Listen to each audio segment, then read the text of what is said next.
That's a leg of pork, that was. We'll be dealing with it later. What we're going to tackle to begin with is a very simple, basic method of making an innumerable variety of family casserole dishes. I've got some dripping in this pan here. You can use pure lard if you prefer. You may be able to see that there's a very, very, very faint haze coming over it because it's very hot. That's how we want it. Now, the fundamental principle in making these basic casseroles is in first coating the items that you're using, I'll define those presently, with flour, whether seasoned or not, and then frying in a little very hot fat so as to seal in some of the juices so that they don't all seep out during the cooking time and make one of those dreary old stew ponds, you know, when any flavour there is seeped out into the liquor, and whatever the meat or poultry or game is, it tastes like bits of damp flannel. So we start over here. I have done some of this sealing and dipping in the flour, of course, beforehand, and you can see very clearly in this casserole dish that there are onions, which have been cut very thinly, carrots, which have been roughly diced, and pieces of meat in between them. This is so that you don't have to see the same thing on and on. You only want to see it once to know how it's done. So we push it out of the way. And then we'll go to work with the pieces of meat that I'm going to fry. This is just an inexpensive cut of beef. And the seasoned flour itself.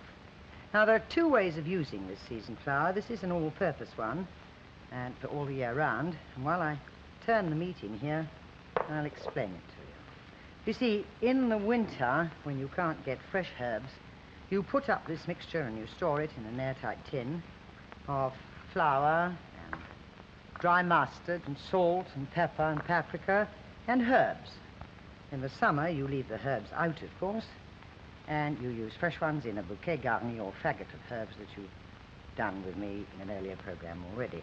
Now, straight away, these pieces of meat, coated thickly with the seasoned flour, go into the essentially very hot fat. Now, this is terribly important because otherwise, you will fry some of the juices out into the fat. And this fierce heat, it instantly forms a very fine crust on the outside of the meat, and you achieve the results that you want. So give that a shake. That's it. Get those into position. And then while I'm wiping my fingers, we go back over this a bit. I said you add the bouquet garni, or faggot of herbs, when you can get fresh ones, and there you adjust the herbs to suit the item that you're using. But I want to recap that although I'm using a bit of stewing steak, and I've given you another inexpensive cut of beef in the booklet with all the details in, you can, in fact, do the same with more expensive cuts of meat. And you never use things like fillet steak for making casseroles.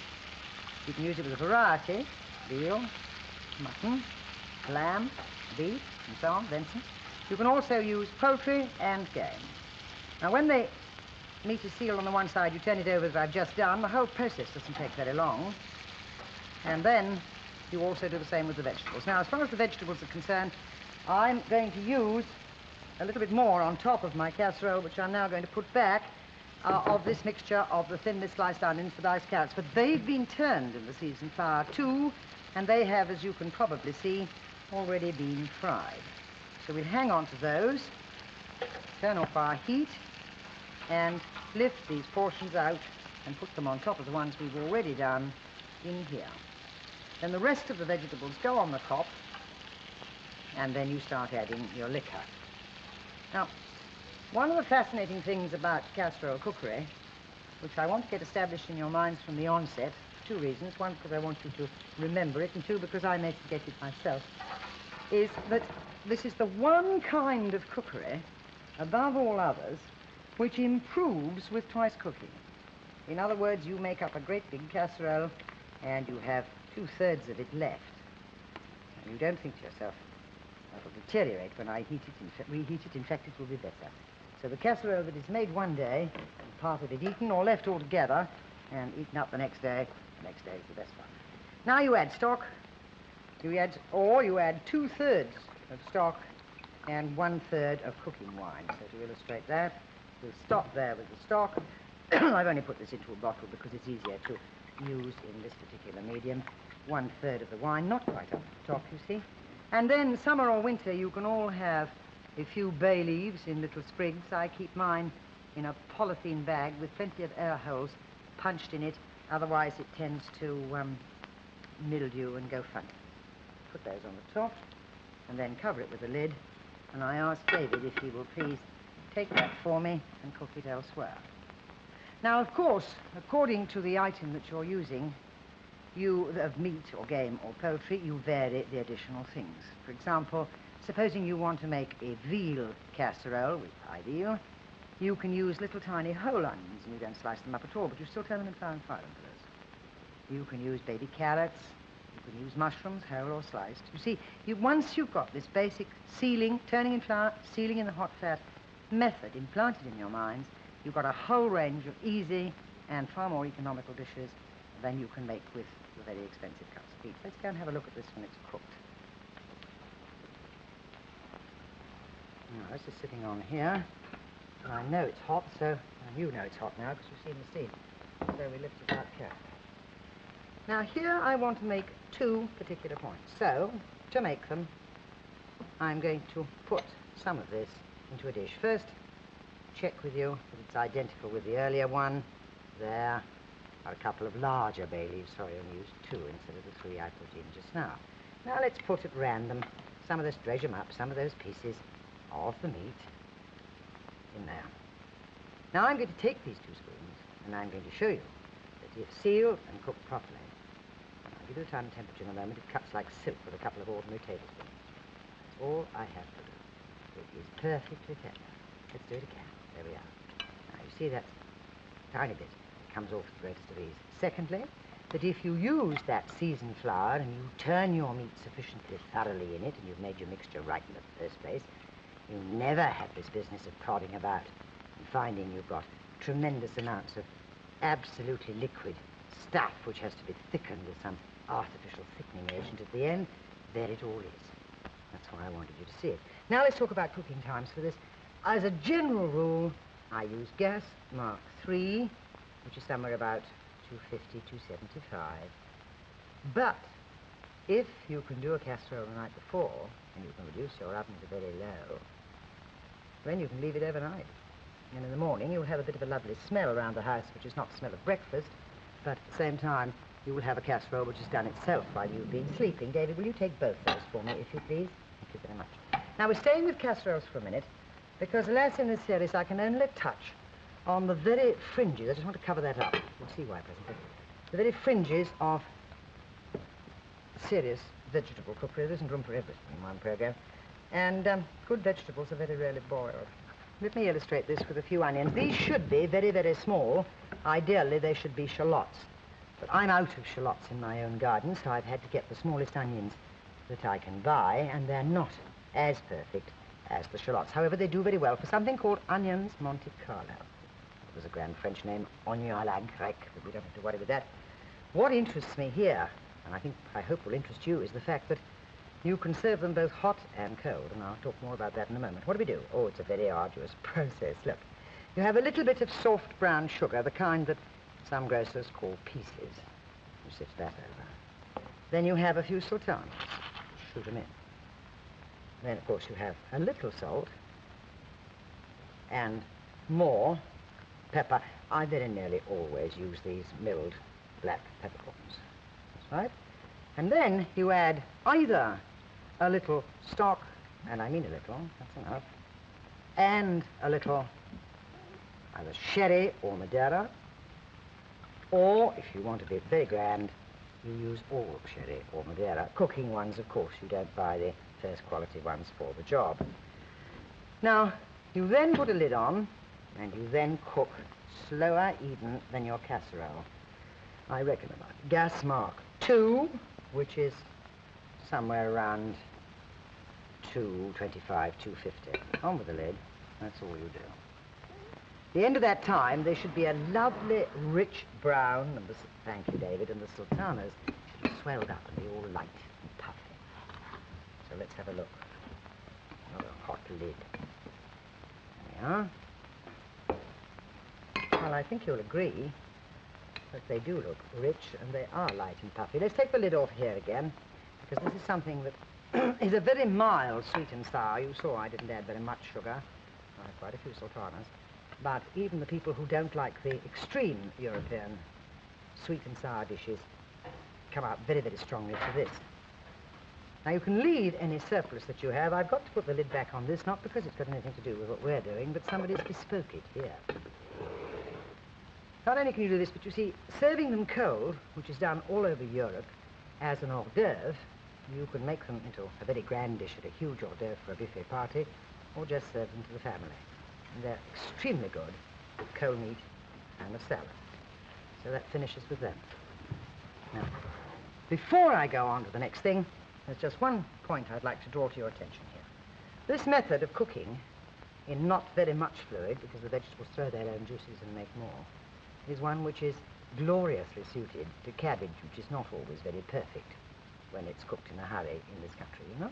And if you slice cabbage thinly and you put it in a casserole pot with just a little stock, maybe a little drop of wine, but this isn't essential. I like to use the white wine for cabbage. And you add a few herbs and some seasonings and put the lid on and let that cook slowly at the same temperature. You get something which goes straight to table without benefit of a vegetable dish. I'm very much against vegetable dishes. It tastes so much better than the other way. So by having that recipe in the booklet with all the details, you'll be able to develop more experiments of your own. Let's go and tackle something entirely different.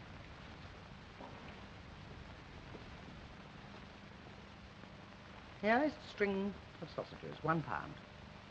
And I flatly refuse to waste my time prodding these with a fork and then standing over them, frying them, and keeping on adjusting the heat in case they burst and being terribly ashamed if they do, when there's a perfectly mistake-proof method of never having them burst. Look, in here, this ordinary meat-making tin again, you can see there's a faint coating of dripping which has been allowed to set anyway, but it'll soon heat up in the oven.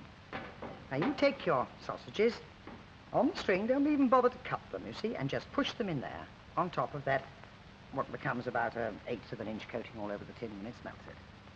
And then you put them in the oven, gas mark 4, which is about 275, 300, and you give them 15 minutes, one shelf above center, and then turn them and give them another 15 minutes.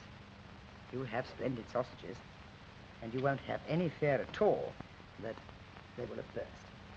I slipped them on the floor here, or rather David did just for me just now, because this oven is on very high. I'll talk to you more about that later. Now look at them. There's no sign of bursting there, is there? What do? Well, you just take the scissors and you snip them apart. They're the kitchen scissors, do you see? You either do this, of course, in the tin if you're going to keep them warm, or you do them straight onto a dish and send them to table. But what's wrong with a banger like that? There's no sign of bursting. There's a bit more skin to cut. And anything that takes less time and produces equally good results always suits me down to the socks. And that is exactly the context that suits what we're going to do now. Takes less time and produces wonderful results. I'm very unsure in my own mind that there's anything which has contributed more to modern cookery than kitchen foil. This is a bit of oil, but it might just as well be melted butter. And I've got these 2 pieces of foil spread out here to illustrate to you a little bit of what used to be called cookery en papillote, in an envelope, which led to great confusion when an inexpert cook thought it meant you put it in an envelope and baked it, you know. Done in parchment papers and greaseproof papers, and the modern method, which is with foil. I call it parcel cookery. We all do it in our house. Now look, brushed with oil or brushed with melted butter. This is the way that you can make little parcels out of individual portions which sauce themselves during the cooking time with no help from you, and all you've got to do is to cook them and trundle them out onto your plate at the table. Here's a piece of liver. Let's put it on there. It's just under 1/2 inch in thickness, and of course it can start off with the best lamb's kidney and go down the scale. And here, let me shake the moisture off, some very, very thinly sliced onions. Now, I beg of you, do not try this exciting, easy way of cooking, on which there are thousands of variations, with thickly sliced onions, or you'll be in trouble, because the onions will not be cooked by the time that the liver is, and then you'll be cross.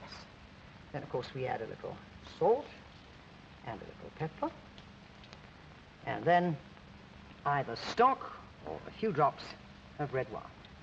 So few drops. You can go on, of course. You can add your herbs, you can add cream to the top of the milk or cream, and all you have to do, you see, is just to pinch it there and pinch it there to make it stand up and hold it. Then bring those two together loosely. Do remember this. I want to have a word with you about loose cooking in foil in a moment. Then pinch up the ends and put your parcel, as I shall do here, onto an ordinary tin to go into the oven. We come back to that in a minute. Now let's have another illustration, because there are so many variations on this theme. It's a shame I can only show you two now. Let's take a bit of gammon. This is a piece of gammon which has had the rind cut off, because I don't approve of using it with the rind on. And here, and I think it's rather marvellous, because they've only just begun to turn colour in the centre, considering they've been here for many, many hours, are some thinly cut apple rings. By using a little lemon juice, you see, you minimise the danger of the whole thing turning black. It's the same as in fruit salad where you use bananas, but you don't keep them as long as I've kept these. Now, you put your apple rings nice and generously on the top. You use a smaller apple, about that size, medium-sized apple. You see, that's a half of it. Ideally, mine are bigger, because that's all I can get at the moment. And you core the centre with an apple corer like this. You know the good old thing. This is a bit ancient. And then you peel it, and then you cut them into these slices or rings. Now, having got that, we can again use a little cream, if we want to be grand, or top of the milk. We can use stock, if we want to be simple. But I'm going to use just a little cider, because cider and all the bacon family go so wonderfully well together. And once again, so as to set the movement in your minds, pinch, pinch, so that the liquors don't run out. And now, a loose foil parcel. See, this is where so many people have come unstuck. They've made tight foil parcels, particularly when they start roasting turkeys in foil at Christmas time. And then sad little letters come to us. Why was my turkey raw? Well, of course, it wasn't prepared for cooking. It was insulated. You see, if you wrap things tightly in foil, you insulate smells out in refrigerators and heat out in ovens. If you do them loosely like that, the cooking is perfect. The cooking time, here comes David with the cooked ones. The cooking time for these is approximately, well, I use gas mark 5, but you can get, what, 325, 350. And I give them between 25 minutes and 35 minutes, depending on the thickness of the piece that I'm using. I'm still talking of individual portions, you see. Now, let's pull this back, and let's undo this here for you to see. There you have the apple, now beautifully soft, and the juice is in there, and I'm going to pinch like that to show you how beautifully soft. And here you have, with the liver, all the juices ready for you to simply pick the whole thing up and slide it straight onto a plate. The pile in the middle for the family. Done the night before or done on the day. Now let's go do something else. Oh, yes, this is fascinating. We're still staying a little bit with foil. Look, it's a baking tin, and it's got either butter or dripping on the bottom. Rubbed fairly liberally. Now, be liberal with this, please. Here's a very small leg of lamb, but I want you to think, while we're doing this together, that this lamb can just as well be shoulder, or it can be best end neck. We won't go grand and suggest that it could be a complete saddle. And you will remember, those of you who saw an earlier program, that we crushed a garlic clove together. You also remember I showed you a kitchen knife, French kitchen knife. Now, with that, you just simply make little scoring marks, very, very lightly all over. It doesn't matter whether you crisscross or whether you don't. The whole thing is that you do it in such a way that it would be useless and hopeless if you tried to score a leg of pork like that. But it is right for this. You just go through the skin only. And then you either take one of those garlic cloves, one or more, that's been crushed to pulp with the tip of a knife, as we did in the earlier program, or you take something a stage further, which certainly doesn't need a recipe. That's what I've got here, which is the same garlic pulp worked into butter, and with a little parsley added. That's the flecks that you can see. If you want a little parsley, this is optional, then you spare that all over. And you put that on one side. And now here we've got some thinly sliced cabbage, and some thinly sliced onion, all mixed together. Quite a lot of it, as you will see. And we spread that over the tin to 2/3 fillet. We pick up our leg and we put it on the top, and then we take a large piece of foil, like this. We put it over the top, loosely, but grip the edges tightly. Now then, the steam beats up to the top as it starts heating from underneath, beats down again because it can't get out, and no smell all over the house of garlic or onion or anything else, and the whole lot cooks together absolutely perfectly. No vegetable dish for you to put vegetables on, because if you scrub and jacket bake some potatoes to serve with it, you've got the whole of the rest of it, the juices which make the natural sauce, the leg, which is your meat, and the vegetables there on the one dish, no washing up, extra washing up, and the whole thing tastes beautiful. It's cooked quite slowly, gas mark 4 again, which is this 275, 300. Now let's take our foil off. So, and there we put it. Now this is a complete transformation, because the vegetables, they're all soft and tender. Look at all the juices. We don't have any gravy to make, and all the flavors there, you see. And the lamb is tender. Let's take it over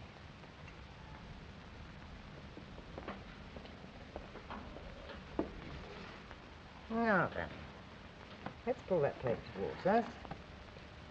And let's see how we should give one portion or portions.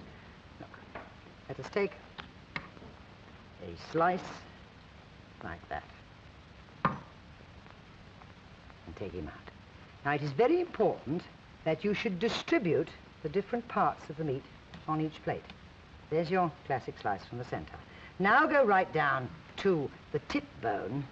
Nearer the bone, the sweeter the meat, and give each person one of those lovely little collops of that extra good meat there. And then turn the whole thing over and take a slice or two from underneath. You see that? There we go. That one's hit a tiny bone that I should have trimmed off. There we do another one, and so we go. Now you've got a fair portion, and you go on and do the same thing for each person, a bit from each of the part of the leg. Of course, you then pick up these beautifully tender and flavoursome vegetables, the cabbage and the onion, its own natural juices. On they go. And if you don't think that's good enough to eat, you want to smell it. I only wish you could while I was cooking, because it's delicious. Now, David, would you like to take that away for me? Thank you very much. Let me clean up that little bit of mess, and then you can come and take that too. Now, will you turn your minds right back to the very beginning, when we started cooking together this afternoon? And think of what I was doing. That's a leg of pork, that was. Do you remember? Well, this is a leg of pork. This is. It's a very large leg of pork, and that's a very small, standard meat baking tin. And this is a beautiful example of that old Latin tag multum in parvo. You know, you get a quart into a pint pot, much into a little. The first thing you do is this. If you want good crackling, you bully your butcher, just to this extent, that you beg of him not to do fancy little V patterns with a knife, which look so pretty, but they're absolutely no use to you for crackling. And you ask him to cut it into strips which are never more than, what is that, a mean half-inch all the way along. Now, you stand up for this, because this is not cheap to buy. And if you're going to treat yourself to it, you must have perfect crackling, and you won't get it unless this scoring is done properly. Needless to say, I do most of my own. Now, when you've got the scoring correct, and you see it's taken right the way down on the joint, right through here, right the way over and right down onto the tip. Once you've done that, then you go to work. Take the coarsest salt you can get. This is the French kitchen salt called Gros Sel, the real thing. It can be got in this country, so you needn't worry about that part of it. And don't mind about what goes on the table. It's all been scrubbed. And you can use pepper as well if you want, but remember to use it in the proportions. You can mix it up if you like, but I've been doing this for such a long time I don't need to. 1 part pepper to 4 parts salt. And then, in that very small tin, just take him and shove him in. He'll be fine. We're going to see another shoved in one in a minute. So if he isn't fine, we shall be in trouble. Now I want to have a very serious word about the cooking. You see, firstly, pork must be thoroughly cooked. Secondly, therefore, it must be slowly cooked to begin with. And I found this method which never fails me. I'm going to give you an example of it cooked, which we've done here today. You shall judge. And this is how it's done. You have your same gas mark 4, which is this 275, 300, 225, and You cook it there until the meat is really well done. It's 20 minutes to each pound. When you add it up, say it's 7 pounds, 7 twos are 14, 140, deduct 30 minutes, which leaves you with 110. So at the fore temperature, and its equivalent, 110 minutes, 30 in hand. You saw at the beginning that I basted it. Well, that was my second basting. And in that 30 minutes, at the beginning of the 30 minutes, you baste it and you immediately step the heat up to 8, gas mark 8, which is 474, 450, 475. And there you leave it for half an hour, and that great heat shocking at that tremendous rise in temperature should, according to me, give you perfect crackling. David, would you like to take that? Let's have a look, because this is exactly what has been done here today with that. It gives me a tremendous satisfaction, this, because I know all sorts of strange things are explained as having to be done, and all sorts of problems are offered. And you notice that I put that in absolutely dry. Now, some people say they find pork a bit indigestible. Coming back to that cooking thing about the slow cooking and well cooking, I'm old-fashioned enough to think, apart from anything else that doesn't taste nice, that it's not really very good for you to eat underdone pork. I may be wrong. This is only an opinion, not a fact. However, it is so. And now, you see, I can say with absolute certainty that what I'm going to get when I cut that, I needn't massacre the entire joint, and I'm going to use my fingers. This is the only way I can illustrate it to you. I'm going to make it absolutely certain. Oh, yes, I see. Very well. Well, tell us. Crunch, crunch, crunch. Crackling. You see? Let me show you another piece. Give you absolute confidence. Bingo. And bingo. And there it is. You can have those bits too. Now go away.